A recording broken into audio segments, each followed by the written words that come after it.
It was a pleasure to burn. It was a special pleasure to see things eaten, to see things blacken and change. With the brass nozzle in his fist, with this great python spitting its venomous kerosene upon the world, the blood pounded in his head, and his hands were the hands of some amazing conductor playing all the symphonies of blazing and burning to bring down the tatters and charcoal ruins of history. With his symbolic helmet numbered 451 on his stowed head, and his eyes all orange flame with the thought of what came next, he flicked the igniter, and the house jumped up in a gorging fire that burned the evening sky red and yellow and black. He strode in a swarm of fireflies. He wanted above all, like the old joke, to shove a marshmallow on a stick in the furnace, while the flapping pigeon-wing books died on the porch and lawn of the house, while the books went up in sparkling whirls and blew away on a wind turned dark with burning. Montauk grinned the fierce grin of all men singed and driven back by flame. He knew that when he returned to the firehouse, he might wink at himself, a minstrel man, burnt corked in the mirror. Later, going to sleep, he would feel the fiery smile still gripped by his face muscles in the dark. It never went away, that smile. It never, ever went away, as long as he remembered. Hello, Internet, and welcome to Bookworm Reviews. I'm your host, the Bookworm, and if you haven't guessed, I love books. Exploring worlds beyond our imagination, discovering the human condition, and most importantly, giving us great entertainment. Yet there aren't many shows about books. Sure, we have them for movies, video games, anime comics, food. No books. Which is why I'm tipping my hat into the game as we explore the good, the bad, and the ugly. So sit back and relax as we dive into our inaugural review of Fahrenheit 451 by Ray Bradbury. He's a real nowhere man, sitting in his nowhere land, making all his nowhere plans for nobody. Doesn't have a point of view, knows not where he's going to. In the 21st century, books are the greatest evil you can have. If you find one, burn it. And if you expect someone to be holding them, call your neighborhood firemen and they will burn the problem away. One of those firemen is Guy Montauk, and he loves his job. He burns with a smile on his face. Until one day, while walking home, he meets a 17-year-old girl named Clarissa. She begins to ask Montauk questions about himself, about firemen of the past, and if he is happy. Those questions begin to make Montauk think, and he discovers that he is not. His wife Mildred watches TV walls, taking sleeping pills again and again. He begins to question his work after a woman burns herself with her books. And for some reason, the firehouse's mechanical hound may be stalking Montauk back home. Montauk begins to question himself, and starts to look for the answers in books. Thus begins Fahrenheit 451, and I love this book. I'm a big fan of science fiction and fantasy, and Ray Bradbury is one of my favorite authors.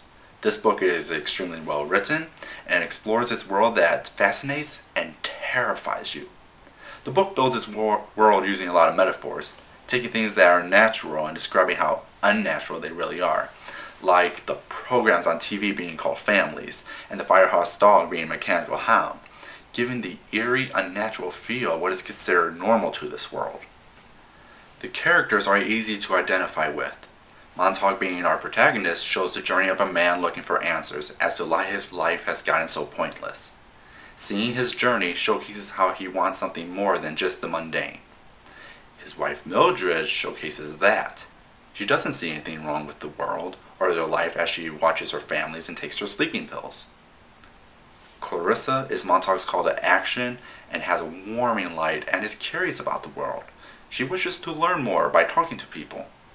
She takes a liking to Montauk because he is the first person outside of her family that has an interest in her. The last one I want to talk about is Captain Betty, Montauk's boss. I don't want to say much, but he's the closest we get to have a villain, and when you discover why he became a fireman is at one point sympathetic and terrifying at the same time. Now, some of you may think that this book is about how people should read more and instead of watching TV. I agree on 3 points. 1. Ray Bradbury loves books. His passion for the medium is limitless. The man in his career has written over 600 short stories, 27 novels, several essays and screenplays, including an anthology series called Ray Bradbury Theater. The man loves to write and is recognized as one of science fiction's greatest writers. 2. The book was published in 1953 during the McCarthy era of paranoia. Book burning was used as a scare tactic and scapegoat to make people think that they were ridding the world of communism's propaganda. At the time, he really felt that that future in his mind might become a reality. It hadn't, thank God, but Bradbury has stated that he wanted to write a book as a warning to showcase what could have been. 3. The story itself isn't just about books, but the idea of what books can provide. When people think of censorship, I bet most of you think of the government trying to manipulate people's minds. Big Brother is watching and all that. When in the book, it was people. Just regular people who didn't like how hard life could be. The people wanted nothing to do with the drama, fear, or sadness that life had. They abandoned the books because that's what made people think those feelings the most. To get away from the world, they went into their houses to watch the families on the parlor walls, enjoying simple programs that only brought empty joy, but joy that people attach themselves to. Leaving to a world no bigger than a house, where they matter only about themselves, and the government just went with what the people wanted. That is what makes Fahrenheit 451 terrifying. When people try to teach about the importance of reading, they most of the time miss the point. They look at the book itself, but the most useless part of the book is the book. The book is as useless as a DVD, CD, comic book, or anime. On the surface, what does count is what is inside. There is nothing magical in them at all. The magic is only in what books say, how they stitch the patches of the universe together into one garment for us.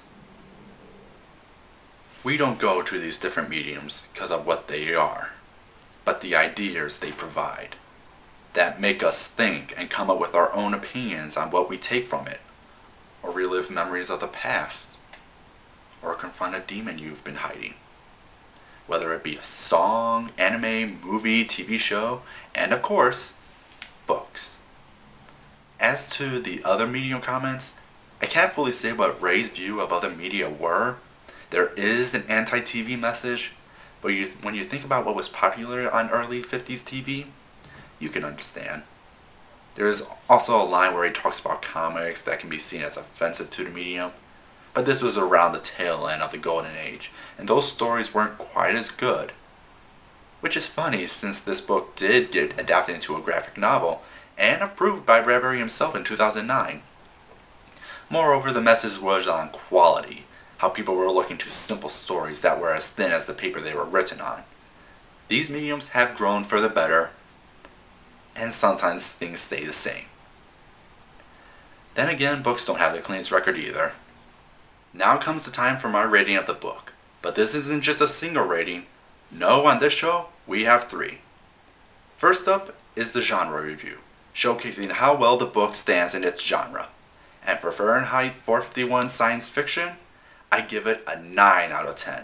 This is a classic of the genre, made by one of the true greats.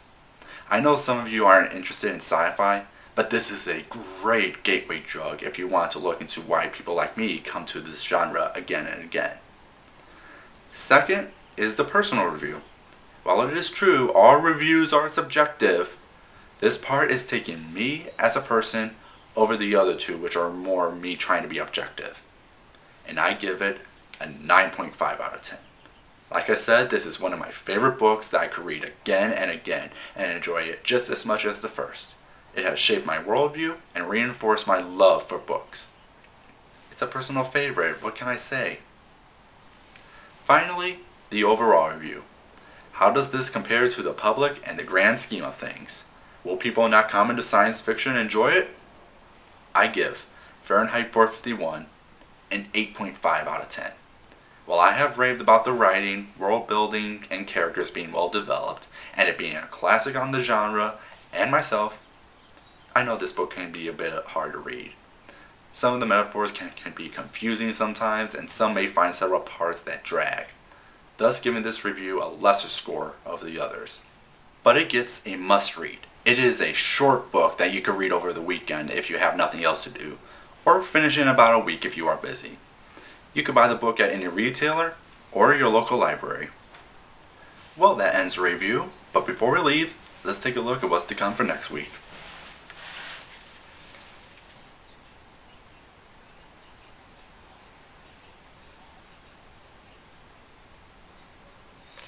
I quit.